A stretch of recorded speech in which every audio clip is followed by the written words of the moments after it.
My wife has been peeking at me from around corners and behind furniture. It's gone from weird to terrifying. My wife, Lynn, and I have been together for 6 years and married for 11 months. Our entire history together has been very normal, and never once have I noticed any weird behaviors or red flags. I can't stress enough how out of character this whole thing is for her. Lynn is very kind, intelligent, and thoughtful. She's always been the no-nonsense type of person. Being childish or trying to scare me is not something she'd normally do. She doesn't even like watching horror movies. When we first started dating, she agreed to watch The Shining with me because she knew how much I loved horror. She was so scared that she didn't even make it through half of the movie before we had to turn it off. She isn't into anything creepy and has never been into pranks. It's just not her cup of tea. And that's fine. But that's what was so strange about this. It's just so unlike her. I should also add that she never had any mental health issues, and as far as I'm aware, it doesn't run in her family. I know some people are able to hide their mental health problems, but in the 6 years we've been together, I think I'd have seen some sort of sign. 2 months ago, I was in the kitchen making myself some coffee before work. I was running a bit late that morning and knew I wouldn't be able to make it to Dunkin' Donuts for my usual morning fix. I took a sip of my coffee as I hurried down the hall toward the front door, when I happened to notice Lynn peeking at me from around the corner ahead of me. I could only see her eyes, and a strand of her long dark hair hanging against the wall. The rest of her body was concealed behind the corner. I nearly spilled my coffee when I saw her. I did burn the shit out of my lips. "Geez, Lynn," I said, wiping a few drops of coffee from my pants. "You scared the shit out of me." She immediately popped out of view like a little kid that had been caught. I heard her scurry off towards the living room, and by the time I got to the front door, she was out of sight. It was really weird, and just totally out of character for her, like I said, but I also found it kind of funny that she was being more playful and a little less serious. I shouted that I loved her and called her a weirdo. As I shut the door behind me, I heard her laughing. Her behavior was a bit odd, but it certainly wasn't something to call a priest over. I forgot about it by lunch, and by the time I got home, she was her normal self. I didn't bring it up, and neither did she, and life went on.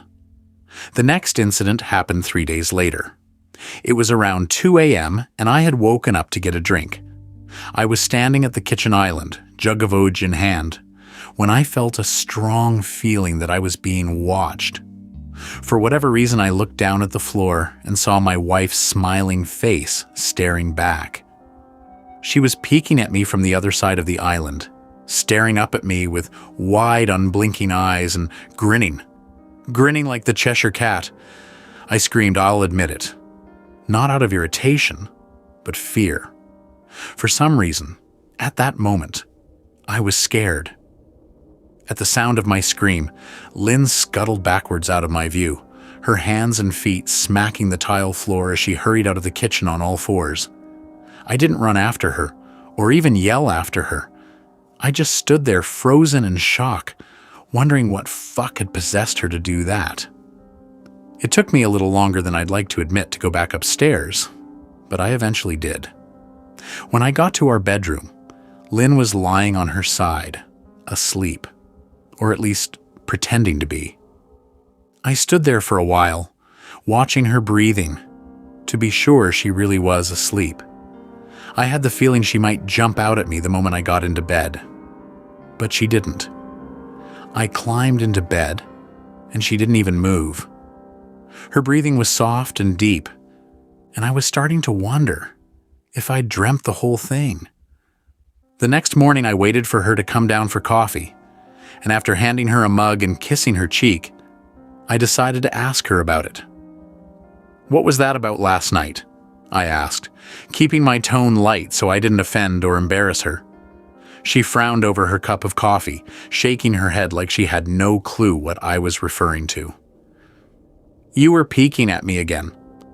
From over there," I said, pointing to the spot on the floor by the kitchen island. She followed my gaze, and when she looked back at me, she burst out laughing. She laughed so hard that I couldn't help but join her. "You creep me the fuck out sometimes. You know that?" I said. She giggled and set her cup on the counter and wrapped her arms around my neck. "You creep me out all the time. So I guess we're even," she teased. We said our goodbyes and left for work. As I drove, I kept thinking about how creepy it had been seeing her grinning at me from behind the island like that. The sounds her hands made on the floor as she crawled away. I told myself she was just trying to be silly, just trying to join me in my love of all things horror. It's not like I was afraid of her, but it still didn't sit right with me. I started seeing her peeking at me more and more. Sometimes she'd be peeking out from behind the couch or living room curtains. Once, she even managed to get inside her grandmother's old trunk that sits at the foot of our bed. I might not have even known she was there at all had the trunk's old hinges not given her away. She'd had the lid propped up just enough so that only half of her face peeked through. She'd been grinning like an excited toddler. It was unnerving. I didn't even know what to say to her. All I could do was stare. When I finally found my voice, I asked her why on earth was she doing this. She didn't answer, but she had slowly closed the lid, shutting herself inside the trunk. I just walked away, feeling disturbed. I didn't understand why she was doing it, but it clearly made her happy. I just hoped she would tire of the game quickly. Lynn didn't peek at me for the next 2 weeks. I started to think she was done with her weird prank, and I was relieved. We were watching a show on Netflix one night, and I jokingly said that I hadn't seen her peeking at me lately, and that she must have given up on her spy game. She looked up at me with a small smile and said, "Maybe I've just gotten better at it." I didn't say anything, but I wondered whether or not she was joking. For the next few days, I couldn't stop thinking about what she'd said. Was she still peeking at me when I wasn't looking and I just hadn't noticed? And if so, what the hell was she getting out of this? I started to feel paranoid, constantly checking whether she was watching from around the corner or behind a door. I was jumpy whenever I was home and she wasn't in full view of me. I felt stupid and a little crazy. But after a few weeks without another incident, I began to relax. I stopped checking behind furniture and walls and told myself it was just a bad memory. Then a few days ago, things got so much worse. Lynn left to go to a friend's, and I lounged on the couch and played a couple of games on my laptop. Around 9 p.m., I hopped in the shower, and as I was washing the soap from my hair, I felt that awful feeling that I was being watched. I slowly opened my eyes and almost had a fucking heart attack. Lynn was peeking from behind the shower curtain, her entire head stretched into the shower, leaving just her body outside. Her long, dark hair hung against the curtain, the ends dripping with water. Her mouth hung open in a terrible grin, eyes wide and red, as if she hadn't blinked in a while. I screamed and jumped back against the wall. She didn't move, nor did her smile waver. Her makeup ran down her cheeks in 2 black streaks. She looked giddy and completely deranged. I was fucking terrified. We stood like that for a few moments, neither of us saying a word. Finally, after what felt like forever, she slowly pulled her head back out of the shower, and I watched her blurry figure through the curtain as she moved backwards towards the bathroom door. A second later, the bathroom door slammed shut, hard enough to rattle the mirror. I screamed again and jumped out of the shower to lock the door. I stayed inside the bathroom for over an hour. Maybe I overreacted to some of you. But joke or not, I wasn't going to put up with the crazy shit anymore. That's what I kept telling myself as I paced in my bathroom, stopping to listen at the door every few minutes. Suddenly I heard a muffled sound, and I pressed my ear against the bathroom door, straining to listen. I couldn't hear anything, but I envisioned Lynn standing on the other side of the door, giggling at her joke. I felt a surge of anger. I was beyond pissed at being made to feel scared in my own house and made to hide in the bathroom for an hour. All for what? Some joke? If it was a joke, it was an awful one. "What the fuck, Lynn?" I snapped. "This shit is getting really fucking annoying." I waited for her to apologize or to call me a jerk. But instead, I heard a faint moan, so quiet I wondered if I heard it at all, and then complete silence. "Lynn?" I called out, not able to even hide the shakiness in my voice. I got no response, just my own heavy breathing. "I swear to God, just fucking stop it!" I yelled, pounding my fist on the door. I waited for her to cuss me out, something I would expect from me talking to her like that. I never screamed at her before. But there was nothing. Just the occasional drip from the shower head. I won't deny that I was scared, too afraid to open the damn door and face my own wife. I waited another 30 minutes or so, which feels like a fucking lifetime when you're scared. Finally, I decided I wasn't going to spend the night hiding in my bathroom, so I got down on my knees and peered under the door. I almost expected to see her face peeking back at me, but thankfully I didn't. I could see straight down the hallway to the top of the stairs, but no Lynn. I didn't know if I should be happy about that or not. I looked for a few minutes, waiting to see her head pop up over the top step, but it never came.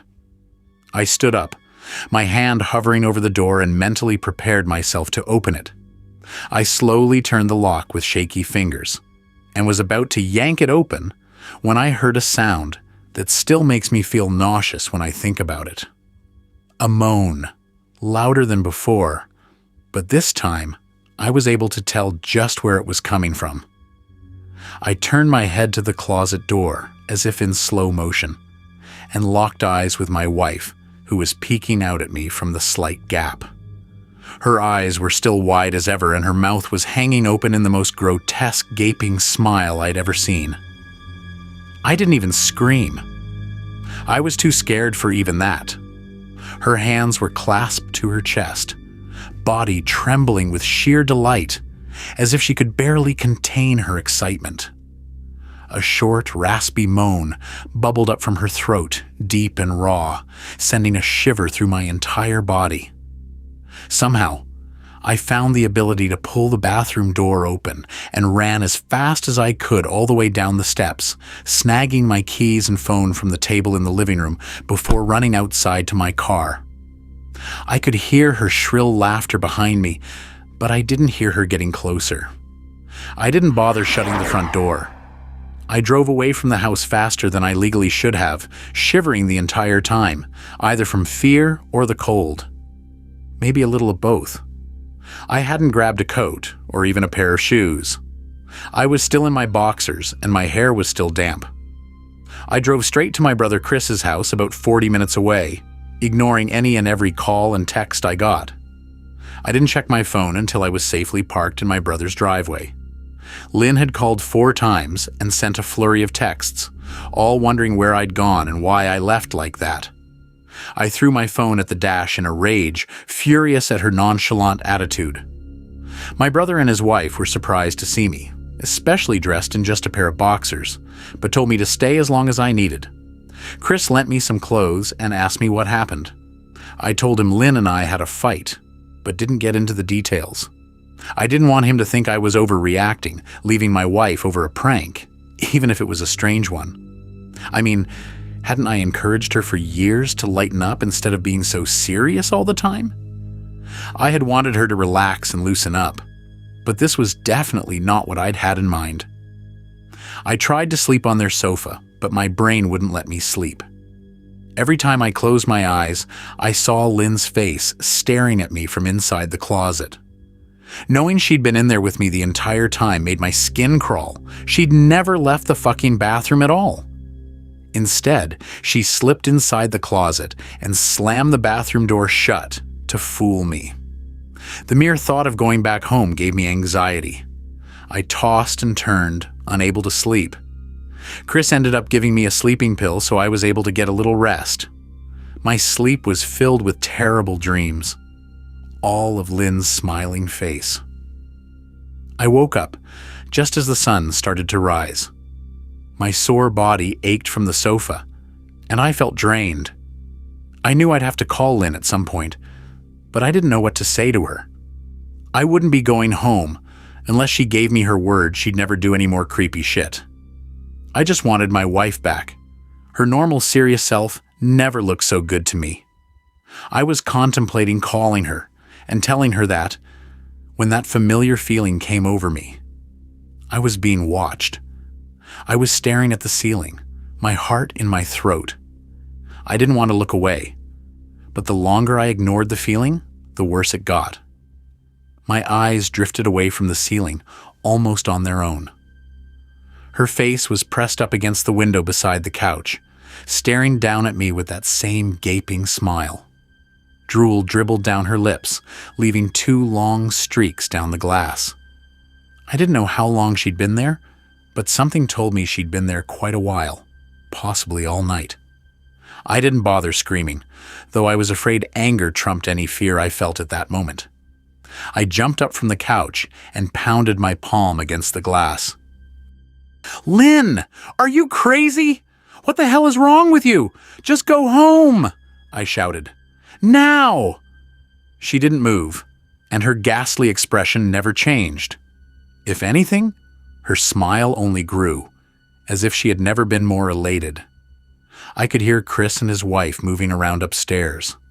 As if Lynn could hear them from her place outside, her head twitched slightly in their direction, and she began to close her mouth slowly. Chris called my name from upstairs, obviously concerned. I turned to see him and his wife Rebecca hurrying down the steps. When I turned back to the window, Lynn was gone. The only sign she'd been there at all was the 2 streaks of drool still dripping down the glass. I tried explaining to Chris and Rebecca about waking up to see Lynn watching me through their window. They were skeptical. Who wouldn't be? Chris and I went outside to the spot in front of the window, but there were no footprints in the dirt, just a slight indent. Animal, probably, Chris guessed, and I didn't argue. He and Rebecca assumed I dreamt the entire episode, but they didn't understand, and I was too tired to explain it to them. I called out of work that day and turned my cell off. I didn't want to face Lynn. Just talking to her was too much for me at that point. I really started to believe something was irreversibly wrong with her, that no matter what promises she made, we'd never be the same again. The thought saddened me to my core. I cried most of the morning. By noon, I figured I was ready to confront her. Give her one last chance to explain herself. I could at least give her that after 6 years, I told myself. I turned my phone on and saw the dozens of texts she'd sent, all from a seemingly concerned wife. "Can we talk? I love you. Please call me. I'm really worried. Can you answer? Just come home." And more of the same. All texts telling me she loved me and she wanted me home. How worried she was. Not a damn one addressing the crazy shit she pulled. Like she hadn't been acting like a character from a Stephen King book. Even her texts were different. She normally texted novels just to tell me to pick up a loaf of bread. You'd think she'd have more to say to me after her bizarre shenanigans. I know it probably seems childish to some of you who are miles away from this situation.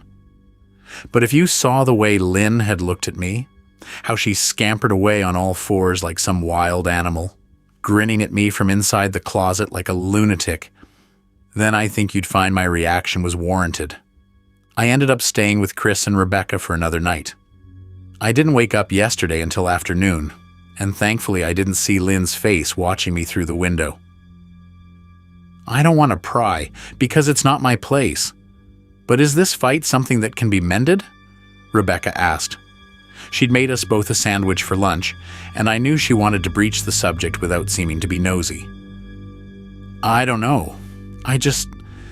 She's like a different person, I said, choosing my words carefully. I still wasn't ready for her or Chris to know the full extent of the batshit craziness I had been dealing with. People change, Ben, but she's still the same woman you married. Maybe you both just need to talk through your issues. Whatever's going on, I'm sure it can be fixed, she said, ever the peacemaker. I think it's beyond that now. I don't think talking would help. I just don't trust her, I said. The words stung in my heart. I missed and loved my wife. But how could I live with someone like that? Living in constant fear didn't sound too appealing. Lynn loves you. She has to be absolutely crushed, she said. I don't know about that, I said. Well, she certainly seemed like it to me. I've never seen her so upset. Very much unlike the Lynn I know, Rebecca said, shaking her head sadly. It took a full minute for her words to really sink in, and when they did, I felt dread worming its way through my skin. Wait, what do you mean? You saw her? You saw Lynn? I asked, my mouth suddenly dry. Rebecca nodded casually, as if that fact wasn't nightmare fuel. Maybe for her it wasn't. She stopped by this morning just after Chris left for work, she said, cleaning the plates from the table. I didn't see her car, though. Maybe she took an Uber or something. Beck, what did she say? Did she come inside? I asked, sweat starting to break out on my forehead. I began looking around, examining corners as though a predator lurked behind them. No. She just asked if you were awake yet, and I said that you weren't. I asked if she wanted me to wake you, but she said no. Just said to let you sleep. She said as she washed the dishes. That's all? She didn't say anything else? I asked. No. She looked awful, though, like she hadn't slept in days. I think you should call her. I got up from the table and thanked Rebecca for lunch. I felt a little bit better at the knowledge that at least she hadn't come inside. Still, I needed to double-check that the doors were locked. I sat for a while trying to figure out what to do next. I didn't want to go home, but I felt that I owed it to Lynn to help her if I could. Hadn't I swore an oath to love and honor her through sickness and in health? Clearly, she was very sick.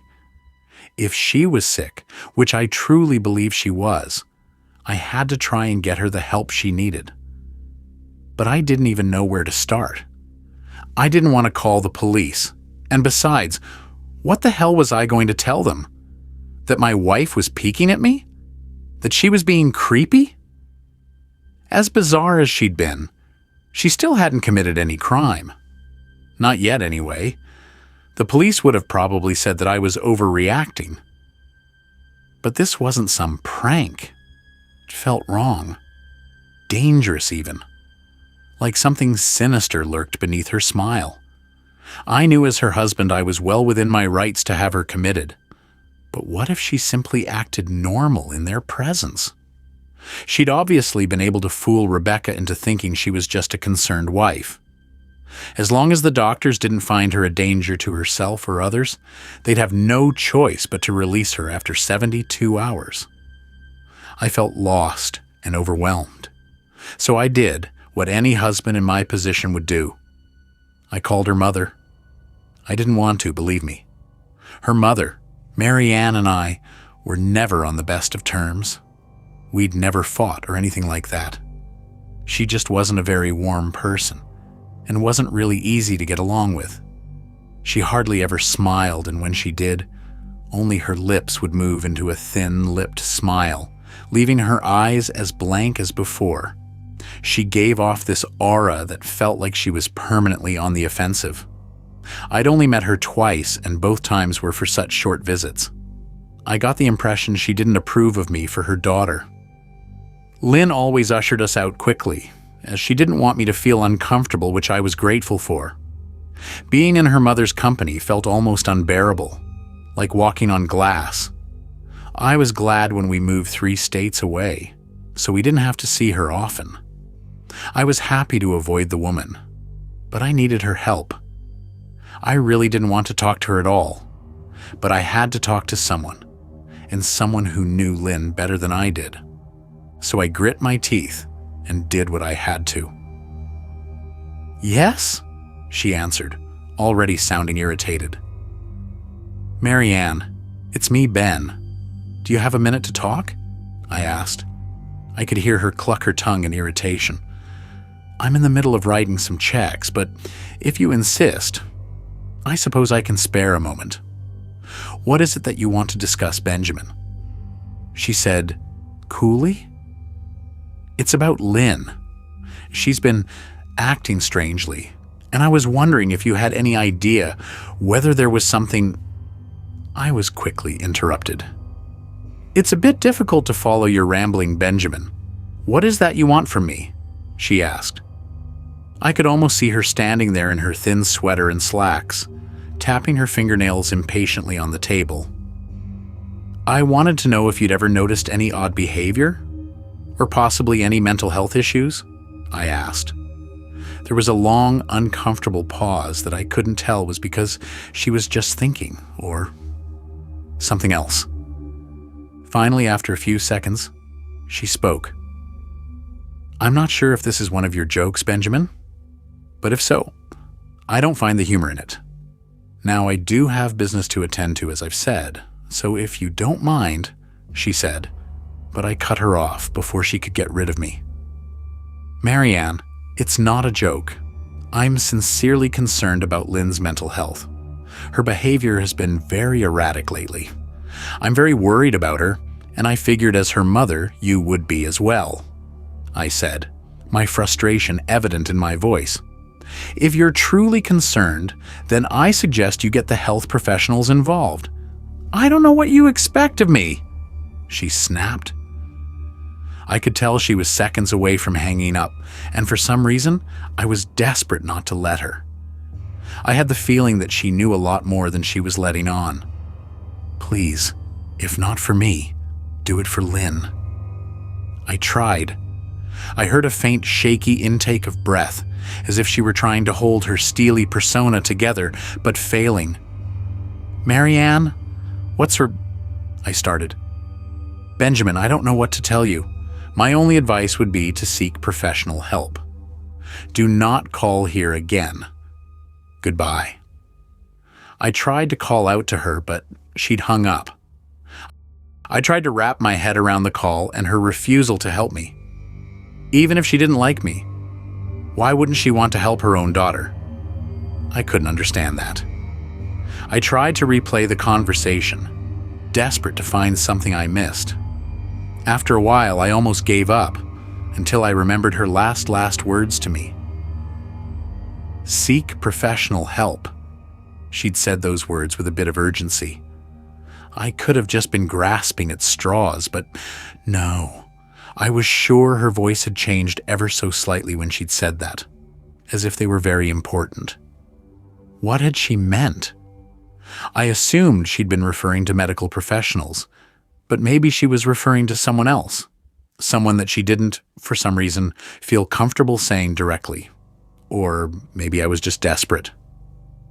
I waited for Chris to get home, and after a very long and exhausting conversation with him and Rebecca, I convinced them that Lynn truly needed psychiatric help. I didn't tell them everything.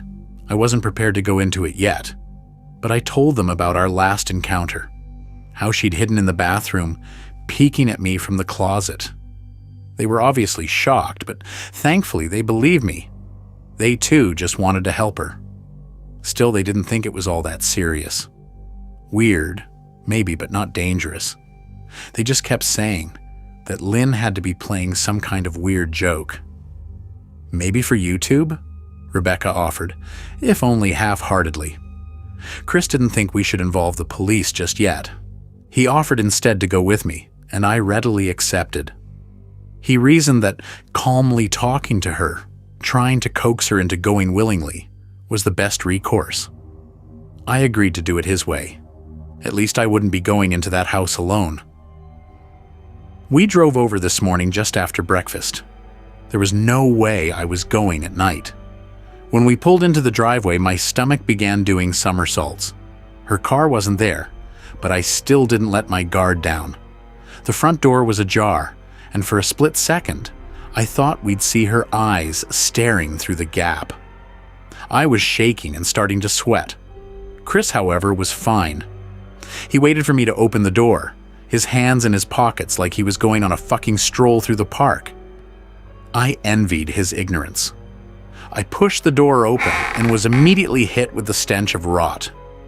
Chris smelled it too, and he walked in the house behind me with his nose scrunched up. "What do you guys use to clean the floors around here, shit?" Chris mumbled. "Shut up," I said, my eyes darting around for any signs of Lynn. The house was deadly quiet and dark despite being 10 in the morning.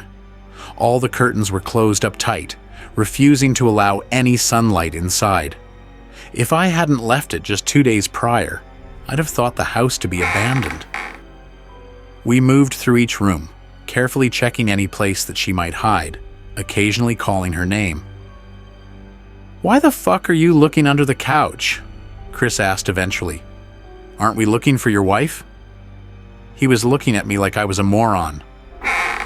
"Let's just go upstairs," I whispered. He shook his head but followed me up the stairs to check the bathroom and spare bedroom.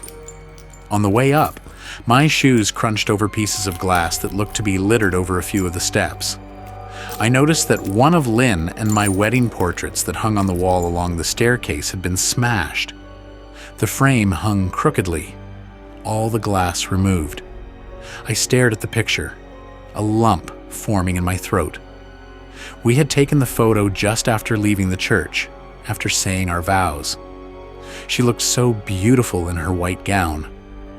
I looked at Lynn's beautiful face. I never dreamed her face would ever be a source of terror for me. We climbed the rest of the steps and checked the spare bedroom, but it looked completely untouched. I was hesitant to go into the bathroom, my fear from that night coming back to me all at once.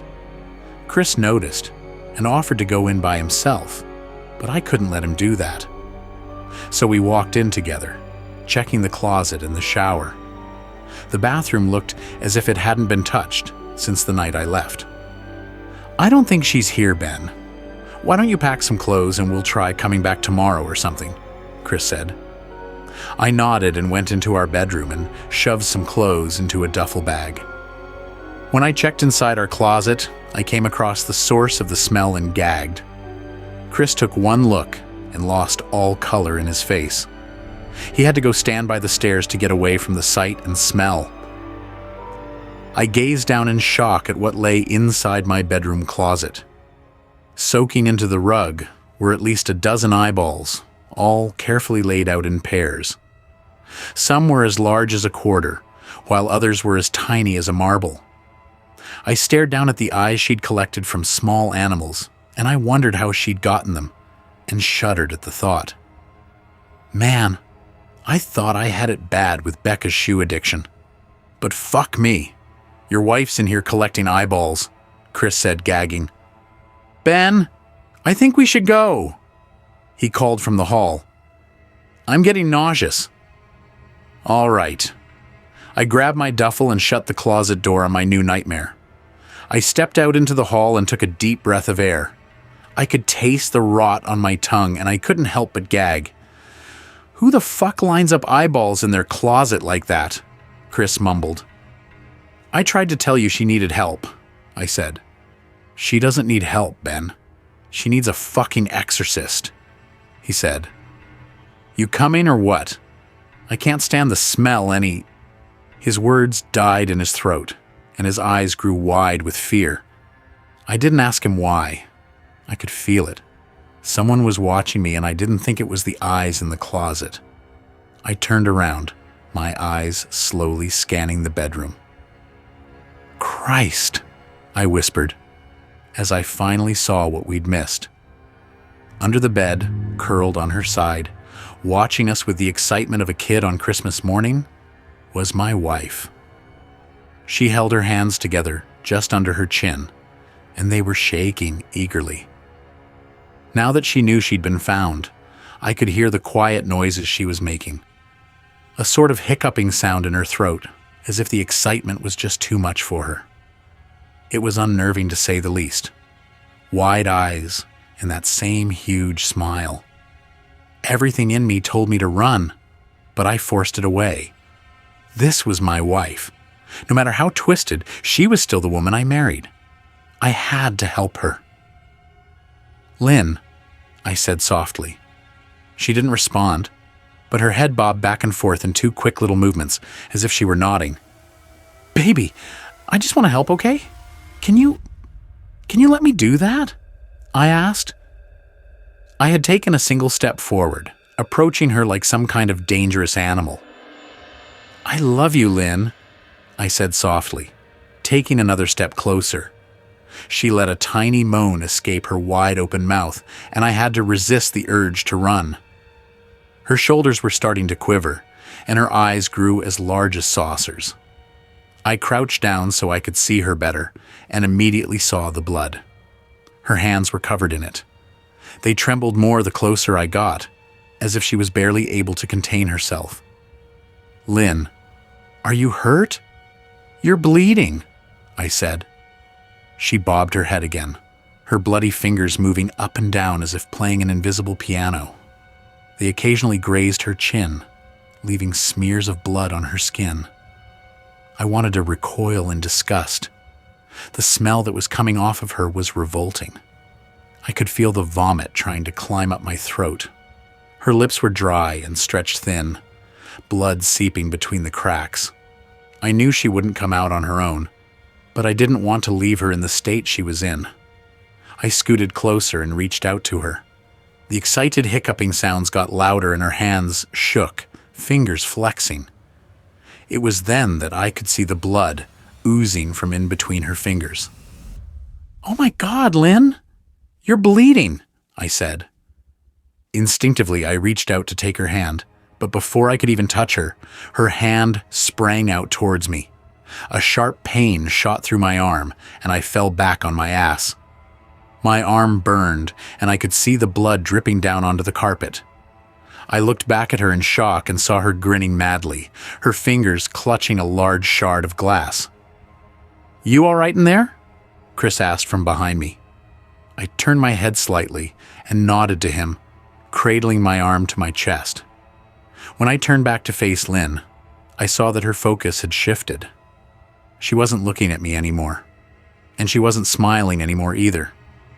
She was staring past me, her eyes glaring at Chris the way a hungry lion might stare at an antelope. Her mouth was still hanging open, but it was twisted into a snarl. I got to my feet and began walking backwards down the hall, afraid to take my eyes off her. "Are you bleeding?" Chris asked. The moment the words left his mouth, Lynn started fast scooting out from under the bed, the glass shard still in her fist. "Chris, run! Go!" I yelled. He must have been too afraid to move, because a second later, I felt my back bump into him. He was still standing at the top of the stairs, staring at the horror that was my wife. Lynn had crawled completely out from under the bed and stood in the bedroom doorway, her face twisted in rage. Her whole body was visibly tense. Blood ran down her fingers and onto the floor. "Jesus, Lynn," Chris said. You, playing hide and seek?" I reached back and pushed him towards the steps. "Move your ass, Chris," I said as quietly but firmly as I could. Lynn bobbed her head in fast, sharp motions and began to grin, stretching her mouth open wider and wider so that her chin seemed to touch her chest. I heard Chris mutter a prayer, and then he was running down the stairs. I stood at the top of the steps, stuck between the love for a woman who clearly needed serious help and self-preservation. I only want to help, I said, choking back tears. Her eyes focused on me once again as she slowly lifted the glass, holding it out in front of her. And then she started sprinting towards me, grinning with utter excitement. Thankfully, my body took over and I flew down the stairs, skipping 2 or 3 at a time. I made it to the front door before I felt her leap onto my back, wrapping her arms around my neck, her open mouth next to my ear, so that I could hear those terrible hiccuping sounds up close.